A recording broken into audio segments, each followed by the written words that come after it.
SSLC കഴിഞ്ഞു, +1 seat കിട്ടാതെ നിൽക്കുന്ന ഒരവസ്ഥ. +1 ഇഷ്ടപ്പെട്ട സ്കൂളോ കോഴ്സോ ഫുൾ A+ ഉണ്ടായിട്ടും ഗ്രേസ് മാർക്ക് ഉണ്ടായിട്ടും ബോണസ് പോയിന്റുകൾ പറഞ്ഞ 10ഓളം പോയിന്റുകൾ ഉണ്ടായിട്ടും കിട്ടാത്ത അവസ്ഥ. ഇങ്ങനെ പല പ്രയാസങ്ങളിലൂടെയും കടന്നുകൊണ്ടാണ് കേരളത്തിലെ 4.5 ലക്ഷത്തിനടുത്ത് വരുന്ന SSLC കഴിഞ്ഞ, അതോടൊപ്പം തന്നെ CBSE അടക്കം കഴിഞ്ഞ കുട്ടികൾ ഒക്കെ ഇവിടെ വെയിറ്റ് ചെയ്യുന്നുണ്ട്. മലബാറിലെ സീറ്റിൻ്റെ പ്രതിസന്ധികൾ കാരണം ഇന്ന് കോഴിക്കോട് ജില്ലയിൽ KSU വിദ്യാഭ്യാസ ബന്ദ് പ്രഖ്യാപിക്കുകയുണ്ടായി. പല ജില്ലകളിലും പ്രശ്നങ്ങളും സംഘർഷങ്ങളും ഇപ്പോഴും തുടർന്നു കൊണ്ടിരിക്കുന്നു. ഇപ്പോഴിതാ ഭരിക്കുന്ന സർക്കാരിൻ്റെ തന്നെ പാർട്ടിയായിട്ടുള്ള student federation of India SFI പോലും കേരളത്തിൻ്റെ വിദ്യാഭ്യാസ മന്ത്രിയെ തള്ളിയിരിക്കുകയാണ്. നിങ്ങൾ എന്തൊരു മന്ത്രിയാണ്? മലബാറിലെ പ്രതിസന്ധികൾ തീർക്കാതെ നിങ്ങൾ എവിടെയാണ് സർ എന്ന് SFIയിലെ ചുണക്കുട്ടികൾ ചോദിക്കുമ്പോൾ നിങ്ങൾ മനസ്സിലാക്കേണ്ടത് കേരളത്തിൻ്റെ ഭരണ സർക്കാരിനെ അനുകൂലിക്കുന്ന സംഘടന പോലും വെറുക്കുന്ന അവസ്ഥയിലേക്ക് എത്തിയിരിക്കുന്നു. കാരണം എന്താ? ഉള്ളിൽ ചോര നീരാക്കി കഷ്ടപ്പെട്ട് സ്വന്തം മക്കളെ പഠിപ്പിച്ചെടുത്ത് ഒരു കുട്ടിക്ക് എത്തിപ്പെടാൻ പറ്റുന്ന ഏറ്റവും ഹയസ്റ്റ് പോയിന്റ് എന്നത് 10ാം ക്ലാസ്സിലെ ഫുൾ A+ മാത്രമാണ്. അതിനപ്പുറത്തേക്ക് പിന്നെ എന്ത് വേണം? കുട്ടിക്ക് ഗ്രേസ് മാർക്ക് വേണോ? അതുമുള്ളവരോ ഗ്രേസ് മാർക്ക് ഉണ്ട്, NSS നമ്മുടെ USS എക്സാം എഴുതിയിട്ടുണ്ട്, NMMS നേടിയിട്ടുണ്ട്. അത്രമേൽ ബോണസ് പോയിന്റുകളും അംഗീകാരങ്ങളുമുള്ള ഒരു കുട്ടിക്ക് പോലും കിട്ടിയിട്ടില്ല എന്ന് പറയപ്പെടുമ്പോൾ കേരളത്തിലെ എഡ്യൂക്കേഷൻ സിസ്റ്റത്തെ എത്ര പേരാണ് വെറുത്തുകൊണ്ടിരിക്കുന്നത്? കഴിഞ്ഞ 3-4 വർഷങ്ങളായിട്ട് ഒരേ പ്രയാസങ്ങൾ തുടർന്നു കൊണ്ടിരിക്കുന്ന അവസ്ഥയല്ലേ? കാരണം എന്താ? വെറുതെ ഒന്ന് എക്സാം അറ്റൻഡ് ചെയ്തവനെ പോലും മാർക്ക് കൊടുത്തില്ലേ നിങ്ങൾ? വാല്യുവേഷൻ ടൈറ്റാക്കി എന്ന് പറഞ്ഞു. എവിടെ വാല്യുവേഷൻ ടൈറ്റാക്കി? എഴുതാൻ അറിയാത്തവരെ പോലും ജയിപ്പിക്കുന്നില്ലേ നിങ്ങൾ? ഇങ്ങനെ നിങ്ങൾ കുട്ടികളോട് ദ്രോഹം ചെയ്യരുത് എന്ന് വിദ്യാഭ്യാസ വകുപ്പിൻ്റെ ഡയറക്ടറുടെ വോയിസ് പോലും കഴിഞ്ഞ വർഷം നമ്മൾ ഇൻസ്റ്റഗ്രാമിലൂടെയും സോഷ്യൽ മീഡിയ പ്ലാറ്റ്ഫോമുകളുടെയും ഷെയർ ചെയ്തത് കേട്ടതാണ്. പൊതുവിദ്യാഭ്യാസ ഡയറക്ടർ ജീവൻ ബാബു സാറിൻ്റെ വോയിസിൽ പറയുന്നുണ്ട്, കുട്ടികളുടെ പരീക്ഷാ പേപ്പറിൽ വെറുതെ മാർക്കുകൾ വാരിക്കോരി കൊടുക്കരുത് എന്ന്.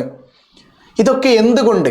നമ്മൾ കണ്ണടച്ച് തുറന്നു നോക്കണം, കണ്ണടച്ച് നിൽക്കരുത്. കാരണം 10ാം ക്ലാസ് കഴിഞ്ഞ് +1 ഇഷ്ടപ്പെട്ട സീറ്റും ഇഷ്ടപ്പെട്ട സ്കൂൾ പോലും കിട്ടാത്ത ഒരു പറ്റം കുട്ടികൾ ഇപ്പോഴും ഉണ്ട്. ഇനി പോട്ടെ, ഏതെങ്കിലും ഒരു സ്കൂളിൽ കയറിപ്പെടാൻ കാത്തിരിക്കുന്ന എത്ര കുട്ടികളുണ്ട്? നമ്മുടെ മലപ്പുറം ജില്ലയിലും കോഴിക്കോട് ജില്ലയിലും എത്ര കുട്ടികളാണ് പുറത്ത് വെയിറ്റ് ചെയ്യുന്നത്? സീറ്റില്ല.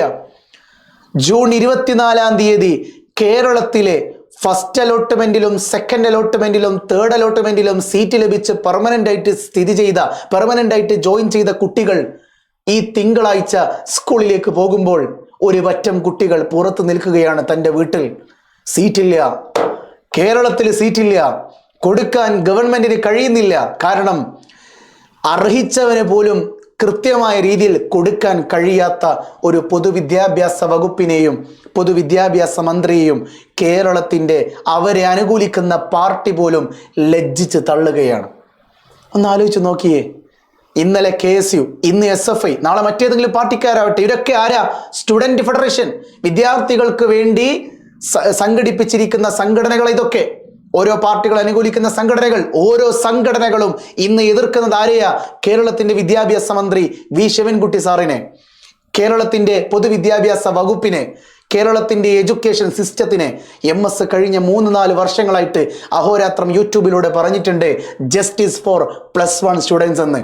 അന്ന് എത്ര പേര് തള്ളിയിട്ടുണ്ടെന്നറിയോ? ഇയാൾക്ക് വേറെ പണിയൊന്നുമില്ലേ?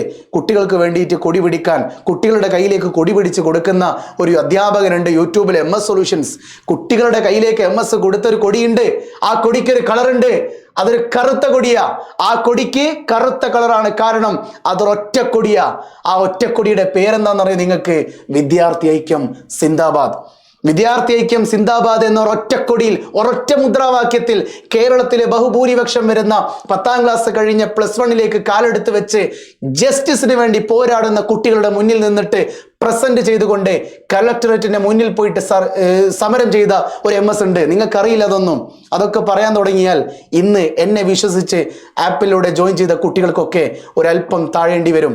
അതുകൊണ്ട് MS ശത്രുവാക്കി നിങ്ങൾ മാറ്റരുത്. മിത്രമായി തന്നെ ഞാൻ സംസാരിക്കുന്നു. കേരളത്തിലെ ഈ ഒരു സിസ്റ്റത്തെ വെറുക്കുന്നവൻ ഞാൻ മാത്രമല്ല, സ്കൂളിൽ പഠിപ്പിക്കുന്ന പല ടീച്ചേഴ്സ് പോലും ജനറലി വന്ന് പറഞ്ഞില്ലേ, യൂട്യൂബിലും ഫേസ്ബുക്കിലൊക്കെ പറഞ്ഞില്ലേ അവര്, ഇതെന്തൊരു സിസ്റ്റമാണ്. കഴിഞ്ഞതിൻ്റെ മുമ്പത്തെ വർഷം കേരളത്തില് ഒരു ജില്ലയിൽ, മലപ്പുറം ജില്ലയിലെ ഒരു ഗവൺമെന്റ് ഉദ്യോഗസ്ഥനായിട്ടുള്ള ഒരു അധ്യാപകൻ ഫേസ്ബുക്കിൽ ഒരു പോസ്റ്റ് ഇട്ടു. ആ പോസ്റ്റ് ഇട്ടത് സർക്കാരിനെതിരെയായിരുന്നു, എഡ്യൂക്കേഷൻ സിസ്റ്റത്തിനെതിരെയായിരുന്നു. പിന്നീട് അദ്ദേഹത്തിന് തൻ്റെ ജോലി പോലും നഷ്ടപ്പെടുന്ന അവസ്ഥയിലേക്ക് എത്തിച്ചു. ഇതാണ് രാഷ്ട്രീയ വിദ്യാഭ്യാസം. ഒന്ന് ആലോചിച്ച് നോക്കിയ അവസ്ഥ. അപ്പൊ അത്രമേൽ കേരളത്തിൽ ഇത്രയും പ്രയാസങ്ങൾ ഉണ്ടായിട്ടും ആൾക്കാർ പോകുന്നത് ആരുടെ പിറകെയാ? ഗബ്രി, ജാസ്മിൻ, ജിൻഡോ എന്നൊക്കെ പറഞ്ഞിട്ട്. ഇത്രയും വലിയ പ്രയാസങ്ങൾ, 4.5 ലക്ഷം വരുന്ന കുട്ടികൾ സീറ്റുകൾക്ക് വേണ്ടി പുറത്ത് വെയിറ്റ് ചെയ്യുന്നു. ഏതോ ഒരാളെ കാത്തിരിക്കുന്നു. ആരെ? സീറ്റ് നൽകുമെന്ന വിശ്വാസത്തിൽ ഗവൺമെന്റിനെ. ആ ഗവൺമെന്റ് ആണെങ്കിൽ കുട്ടികളുടെ ബോണസ് പോയിന്റ്, അത് ഇത് ജാതി മതം എല്ലാം നോക്കിയിട്ട് സീറ്റ് കൊടുക്കുന്നു. സംവരണം വേണം. കാരണം ഇവിടെ ഒരുപാട് എന്താ പറയുക, തൊഴിലില്ലായ്മയിലൂടെ കടന്നുപോയ ഒരുപാട് കുടുംബങ്ങളുണ്ട്. സംവരണങ്ങളും എല്ലാം വേണം, ജാതി മതം ഒക്കെ നോക്കിക്കോളൂ. പക്ഷെ ഒന്നുണ്ട്, ഫുൾ A+ കിട്ടിയ കുട്ടികളെ പോലും നിങ്ങൾക്ക് നോക്കാൻ പറ്റുന്നില്ലെങ്കിൽ പിന്നെന്തിനാ കുട്ടികൾ കഷ്ടപ്പെട്ടത്? മോർണിംഗ് ക്ലാസ്സും ഈവനിങ് ക്ലാസ്സും നൈറ്റ് ക്ലാസ്സും സ്പെഷ്യൽ ക്ലാസ്സുകളും എല്ലാം അറ്റൻഡ് ചെയ്ത് 10,000-കണക്കിന് രൂപ ട്യൂഷൻ സെന്ററുകളിൽ കൊണ്ടുപോയി കൊടുത്ത് അത്രമേൽ ആ കുട്ടികൾ ഇൻഡിവിജ്വലി ട്യൂഷന് പോലും പോയി, ഓൺലൈൻ ക്ലാസ്സുകൾ പോലും അവർക്ക് കാണേണ്ടി വരുന്ന ഒരു അവസ്ഥ ഉണ്ടായിരുന്നു. 24 മണിക്കൂറിൽ 16 മണിക്കൂറോളം പഠിച്ച ഒരു SSLC കുട്ടി ഉണ്ടായിരുന്നു. ആ മാസത്തിന്റെ പേര് ഫെബ്രുവരി എന്നായിരുന്നു. മാർച്ച് മാസത്തിൽ നോമ്പ് സമയത്ത് വ്രതമനുഷ്ഠിച്ചുകൊണ്ട് രാവിലെ സ്കൂളിൽ പോയി ഉച്ചക്ക് പരീക്ഷ കഴിഞ്ഞ് വന്ന് വീണ്ടും പഠിച്ചിരുന്ന ഒരു കുട്ടി ഉണ്ടായിരുന്നു. ആ കുട്ടിയുടെ കഷ്ടപ്പാടിന്റെ റിസൾട്ട് വന്നു. ഫുൾ A+ കിട്ടി. നാട്ടുകാരും വീട്ടുകാരും കുടുംബക്കാരും കൂട്ടുകാരും എല്ലാം ആ കുട്ടിയെ അഭിനന്ദിച്ചു. നീ നല്ല നിലയിലെത്തുമെന്ന്. ഇന്ന് ഏത് നിലയാണ് ആ കുട്ടിക്കുള്ളത്? ഇഷ്ടപ്പെട്ടൊരു സ്കൂളില്ല, ഇഷ്ടപ്പെട്ടൊരു കോഴ്സില്ല. ഗവൺമെന്റ് പറഞ്ഞതുപോലെയുള്ള ബോണസ് പോയിന്റ് 10ൽ 10 ഉണ്ട്, ഗ്രേസ് മാർക്ക് ഉണ്ട്.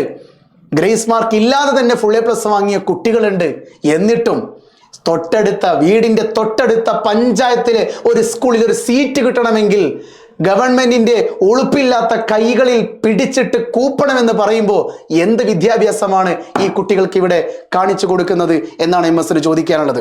മറ്റൊരു പ്രധാനപ്പെട്ട കാര്യം, SSLC കഴിഞ്ഞ് +1 സയൻസ് ഒക്കെ എടുത്ത് പഠിക്കുന്ന കുട്ടികളുണ്ട്. എന്താ? ഒരു സയൻസ് എടുത്ത കുട്ടീനോട് ചോദിച്ചാൽ എല്ലാവർക്കും അറിയാം, നീ ഡോക്ടറാവും, അല്ലെ നീ എഞ്ചിനീയർ ആവും. ഇത് രണ്ടിനും ഒരു എക്സാം എഴുതണം, അല്ലേ? ഈ 2 എക്സാമുകളിൽ നീറ്റ് എക്സാം പോലെയുള്ള വലിയ 24-25 ലക്ഷം കുട്ടികൾ എഴുതിയ നീറ്റ് എക്സാമിൽ സ്കാം സംഭവിച്ചില്ലേ? അഴിമതി ഉണ്ടായില്ലേ? ചോദ്യപേപ്പർ തലേ ദിവസം ചോർന്നില്ലേ? ബീഹാറിലെ പയ്യൻ പറഞ്ഞില്ലേ എനിക്ക് പേപ്പർ കിട്ടിയെന്ന്? എന്നിട്ട് ഇന്ന് ഞാൻ ഈ വീഡിയോ എടുക്കുന്ന ഒരല്പം നിമിഷങ്ങൾക്ക് മുമ്പ് വന്നു, നീറ്റ് പരീക്ഷ റദ്ദാക്കുകയൊന്നുമില്ല, നീറ്റ് പരീക്ഷ വീണ്ടും നടത്തുകയൊന്നുമില്ല, അങ്ങനെ പേപ്പർ ചോർന്നിട്ടൊന്നുമില്ല, തെളിവുകൾ നിരത്തുന്നു, തെളിവുകൾ കാണിച്ചു കൊടുക്കുന്നു പേപ്പർ ചോർന്നിട്ടുണ്ട് എന്ന് പറഞ്ഞിട്ട്. കേരളത്തിലല്ല, ഇന്ത്യയിൽ 24 ലക്ഷം കുട്ടികൾ പല ഇൻസ്റ്റിറ്റ്യൂട്ടുകളിൽ ചെന്ന് റിപ്പീറ്റ് ചെയ്യുക. 2 ലക്ഷം രൂപ കൊടുത്തിട്ട് റെസിഡൻഷ്യൽ ക്യാമ്പസുകളിൽ പോയി നിന്ന് കുട്ടികൾ പഠിച്ച് ഊണില്ല, ഉറക്കില്ല, തൻ്റെതായ മത ആഘോഷങ്ങളില്ലാതെ, ഒരു കൂട്ടുകാരുമായിട്ട് ഒരു ബന്ധം പോലും ഇല്ലാതെ പുസ്തകങ്ങൾ മാത്രം NCERT complete A to Z വിഴുങ്ങിയിട്ട് അങ്ങോട്ടേക്ക് ചെന്ന് പരീക്ഷാ പേപ്പറിൽ ഇഷ്ടപ്പെട്ട കൃത്യമായ ആൻസർ നല്ല രീതിയിൽ ചിരിച്ചുകൊണ്ട് ബോൾഡ് ചെയ്ത കുട്ടി തിരിച്ചു വരുമ്പോൾ ആ കുട്ടിയുടെ മനസ്സിലുണ്ടായിരുന്ന മാർക്കല്ല റിസൾട്ട് വന്നപ്പോൾ. എന്തൊക്കെയാണ് ഇവിടെ സംഭവിക്കുന്നത്? പലതും കണ്ടില്ലെന്ന് നടിക്കാൻ പറ്റുന്നില്ല. അതുകൊണ്ട് കേരളത്തിലെ പ്രിയപ്പെട്ട വിദ്യാർത്ഥികളെ, 10ാം ക്ലാസ് കഴിഞ്ഞ് +1 കാലെടുത്ത് വെച്ച കുട്ടികളെ, നിങ്ങൾ സയൻസ് എടുക്കുന്നുണ്ടെങ്കിൽ സൂക്ഷിക്കുക, നിങ്ങൾ കൊമേഴ്സ് ആണെങ്കിലും സൂക്ഷിക്കുക, നിങ്ങൾ ഹ്യൂമാനിറ്റീസ് ആണെങ്കിലും സൂക്ഷിക്കുക. എല്ലാ വിഭാഗത്തിലും അഴിമതികൾ നടക്കുന്നുണ്ട്. നിങ്ങൾ നിങ്ങളുടെ ഭാവിയിൽ എവിടം വരെ എത്തിപ്പെടാൻ പറ്റുമെന്ന് ചിന്തിക്കുക. ഇപ്പൊ കാത്തിരിക്കുന്നത് സപ്ലിമെന്ററി അലോട്ട്മെന്റ് ഡേറ്റ് പ്രഖ്യാപിച്ചിട്ടില്ല. ട്രാൻസ്ഫർ അലോട്ട്മെന്റ് എല്ലാ വർഷങ്ങളിലും ഒരു നീതിന്യായ വിദ്യാഭ്യാസ വകുപ്പാണെങ്കിൽ, നീതിയും ന്യായവും വിദ്യാർത്ഥികൾക്ക് അനുകൂലമാക്കണമെന്ന ചിന്തയുള്ള വിദ്യാഭ്യാസ വകുപ്പാണെങ്കിൽ തേർഡ് അലോട്ട്മെന്റിന് ശേഷം നടത്തേണ്ടത് ട്രാൻസ്ഫർ അലോട്ട്മെന്റാ. പക്ഷേ ഈ വർഷം മാറ്റി നിങ്ങൾ പ്രോസ്പെക്ടസ് എന്ന് പറഞ്ഞ് നിങ്ങൾ ഇറക്കിയപ്പോൾ ഒരു പ്രോസ്പെക്റ്റിനെ കുറിച്ച് ഒരു വെളിവില്ലാത്ത കുട്ടികൾക്ക് അറിയില്ലല്ലോ എന്ത് ട്രാൻസ്ഫർ സപ്ലിമെന്ററി കഴിഞ്ഞിട്ടാണെന്ന്. അവർക്ക് എന്ത് ട്രാൻസ്ഫർ? ഇപ്പോഴല്ലേ അവർക്ക് പ്രോസ്പെക്ടസിന്റെ വില മനസ്സിലായത്. പ്രോസ്പെക്ടസ് എന്ന് പറയുന്നത് കോടതിയിൽ കാണിക്കാനുള്ള സർക്കാരിൻ്റെ ഒരു തെളിവായിരുന്നു എന്ന് നിങ്ങൾ മനസ്സിലാക്കിയില്ലേ ചെറുപ്പക്കാരാ? നിങ്ങളൊരു കേസുമായി ചെന്നാൽ അവിടെ കാണിക്കും പ്രോസ്പെക്ടസിൽ ഞങ്ങൾ ഓൾറെഡി പറഞ്ഞതാ. നിങ്ങൾ ഏത് കേസുമായി ചെന്നാലും ഗവൺമെന്റ് കാണിച്ചു കൊടുക്കും പ്രോസ്പെക്ടസിൽ ഓൾറെഡി പറഞ്ഞതാ. എന്ത് മാനദണ്ഡങ്ങൾ! ഒരൊറ്റ പ്രോസ്പെക്ടസേ നിങ്ങൾ കണ്ടിട്ടുള്ളൂ, അതിൽ 9 മാനദണ്ഡങ്ങളുണ്ട്. ഓരോ മാനദണ്ഡങ്ങളിലും ജാതിയെക്കുറിച്ചും മതത്തെക്കുറിച്ചും കുട്ടിയുടെ കമ്മ്യൂണിറ്റിയെക്കുറിച്ച് പോലും ചർച്ച ചെയ്യുന്നുണ്ട്. അതുകൊണ്ട് എൻ്റെ പ്രിയപ്പെട്ട ചെറുപ്പക്കാരി, നിങ്ങൾ വീണിരിക്കുന്നത് കേരളത്തിലാണെങ്കിൽ, നിങ്ങൾ ജനിച്ചിരിക്കുന്നതും നിങ്ങൾ പഠിക്കുന്നതും കേരളത്തിലാണെങ്കിൽ ഒന്നുറപ്പിച്ചോളൂ, നിങ്ങളുടെ വിദ്യാഭ്യാസം തീർന്നിരിക്കുന്നു. നിങ്ങളിപ്പോൾ പഠിക്കുന്നത് വിദ്യയുടെ ആഭാസങ്ങളാണ്. ആ വിദ്യയുടെ ആഭാസങ്ങൾ എങ്ങനെ പഠിക്കാമെന്ന് നിങ്ങൾക്ക് കാണിച്ചു തരുന്നത് വിദ്യാഭ്യാസ മന്ത്രിയും വിദ്യാഭ്യാസ വകുപ്പുമാണ്. Jai Hind. It's me Ema solutions. ഇനി എന്തിന് വേറെ സൊല്യൂഷൻസ്. ബൈ.